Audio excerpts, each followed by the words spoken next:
किया है तो प्लीज़ सब्सक्राइब कर लीजिए। ज्योति की शादी लगभग 6 महीने बीत चुके थे, परंतु ज्योति अब तक अंशुल को अपना पति स्वीकार नहीं कर पाई थी। अंशुल ने भी इतने दिनों में ना कभी पति होने का अधिकार जताया और ना ही ज्योति को अब पाने की चेष्टा की। दोनों एक ही छत में ऐसे रहते थे जैसे कोई रूम पार्टनर हो। ज्योति की परवरिश दिल्ली जैसे महानगर में खुले माहौल में हुई थी।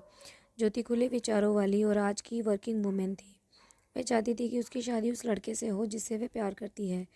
ज्योति शादी से पहले प्यार के बंधन में बनना चाहती थी और फिर उसके बाद शादी के बंधन में, लेकिन ऐसा हुआ नहीं।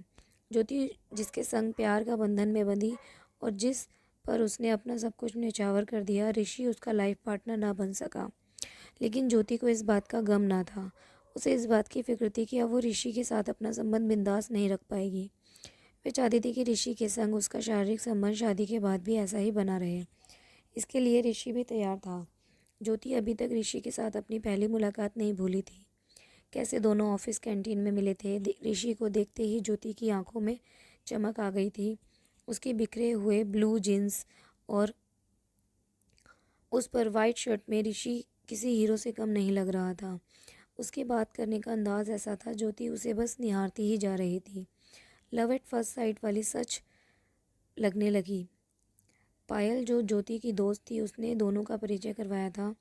ज्योति और ऋषि ऑफिस के सिलसिले में एक दूसरे से मिलते थे। अब धीरे धीरे दोनों में दोस्ती हो गई और कब दोस्ती प्यार में बदल गई पता ही नहीं चला। प्यार का खुमार दोनों पर ऐसा चढ़ा कि सारी हदें पार कर दी। ऋषि इस बात से में खुश था कि ज्योति और ऋषि दोनों क्रिकेट खेलने लगे। ज्योति को इस खेल में मज़ा आ रहा था।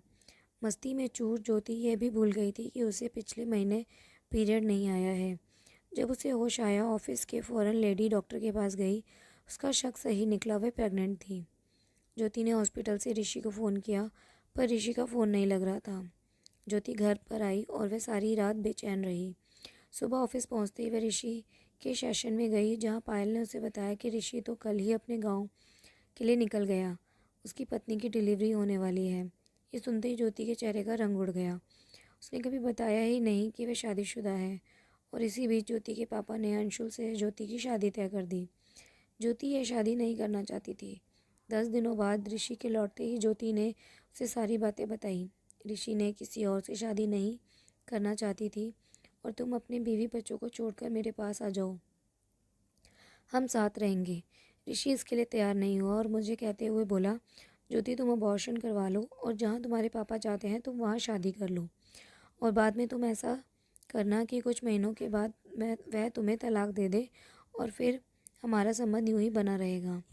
ज्योति मान गई। उसने अंशुल से शादी कर ली।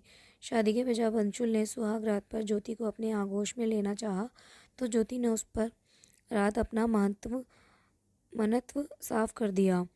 और जब वह अंशुल को दिल में से स्वीकार नहीं कर लेती, उसके लिए उसे शरीर से स्वीकार कर पाना संभव नहीं है। उस दिन से अंशुल ने ज्योति को कभी छूने का प्रयास नहीं किया, केवल दूर से उसे देखता। ऐसा नहीं था कि अंशुल दिखने में बुरा था। जितनी खूबसूरत ज्योति थी, अंशुल भी उतना ही आकर्षित व्यक्तित्व का था। वैसे तो मुंबई जिले का रहने वाला था, लेकिन अपनी नौकरी के चलते मुंबई में रह रहा था। शादी के बाद ज्योति को भी अपना ट्रांसफ़र मुंबई के बाद ब्रांच ऑफिस में परिवार वालों ने और ऋषि को कहने पर करवाना पड़ा। ऋषि ने वादा किया था कि मुंबई आता रहेगा। ज्योति के मुंबई पहुंचने की दूसरी सुबह अंशुल ने ज्योति से कहा, मैं चाय बनाने जा रहा हूं, तुम क्या चाय पीना पसंद करोगी? ज्योति ने बेरुखी से जवाब दिया, तुम्हें तकलीफ़ करने की कोई ज़रूरत नहीं है, मैं अपना ध्यान खुद रख सकती हूँ। मुझे क्या खाना है क्या पीना है ये मैं खुद देख लूँगी। ज्योति ने ऐसे कहने पर अंशुल महाशय बिना कुछ कहे चला गया।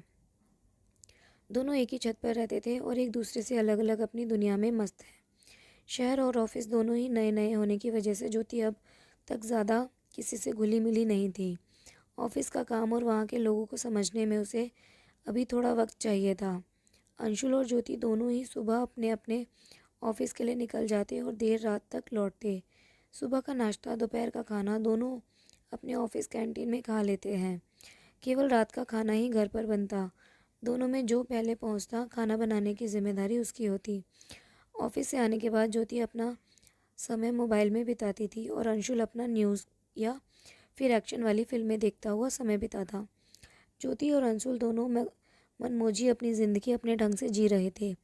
तभी अचानक एक दिन ज्योति का पैर बाथरूम में फिसल गया और उसके पैर में मोच आई और दर्द इतना था कि ज्योति के लिए मिलना जुलना मुश्किल हो गया।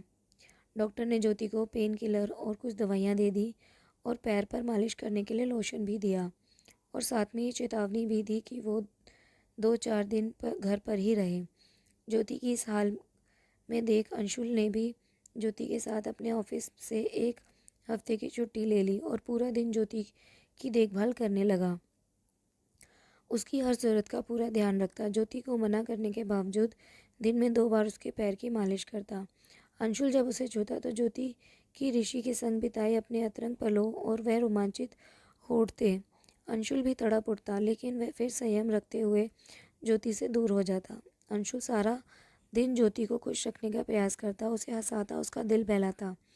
इन 4 दिनों में ज्योति ने यह महसूस किया कि अंशुल दिखने में जितना सुंदर है, उसका कहीं ना कहीं उसका दिल भी उतना ही खूबसूरत है। ऋषि से ज़्यादा उसका ख्याल रखता है। अंशुल ने अपने ज़रूरी काम पोस्टपोन कर दिए। इस वक्त ज्योति ही अंशुल की प्राथमिकता थी। इन सब के बीच न जाने कब ज्योति के मन में अंशुल के लिए प्रेम का फूल खिलने लगा। इस बात से अंशुल बेखबर था। ज्योति अब ठीक हो चुकी थी, 1 हफ्ते गुजरने को था। ज्योति अपने दिल की बात कहना चाहती थी, लेकिन कह नहीं पाई। ज्योति चाहती थी कि अंशुल उसके करीब आए और उसे छुए, लेकिन अंशुल भूरे से भी उसे हाथ नहीं लगाता, बस प्यार भरी नज़रों से उसे दूर से ही देखता। एक सुबह मौका पाकर ज्योति अंशुल से बोली, मैं तुमसे कुछ कहना चाहती हूँ। अंशुल ने कहा, हाँ बोलो, क्या कहना है? अंशुल न्यूज़पेपर पर आंखें गड़ाए ज्योति की ओर देखे बगैर ही बोला।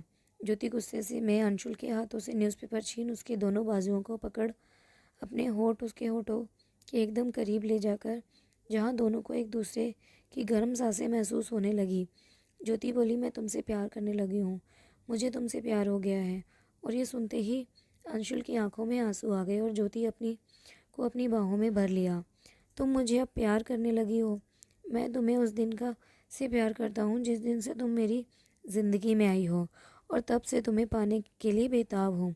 तभी अचानक ज्योति का मोबाइल बजा और फ़ोन पर पायल थी। हाल चाल पूछने के बाद पायल मजाक के लफ्ज़ों में कहने लगी, and what about your room partner?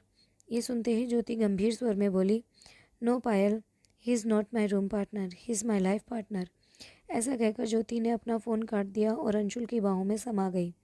तो दोस्तों, ये कहानी आपको कैसी लगी हमें कमेंट करके ज़रूर बताएं और हमारे चैनल को सब्सक्राइब ज़रूर करें और इस कहानी को अपने दोस्तों के साथ शेयर ज़रूर करें। धन्यवाद।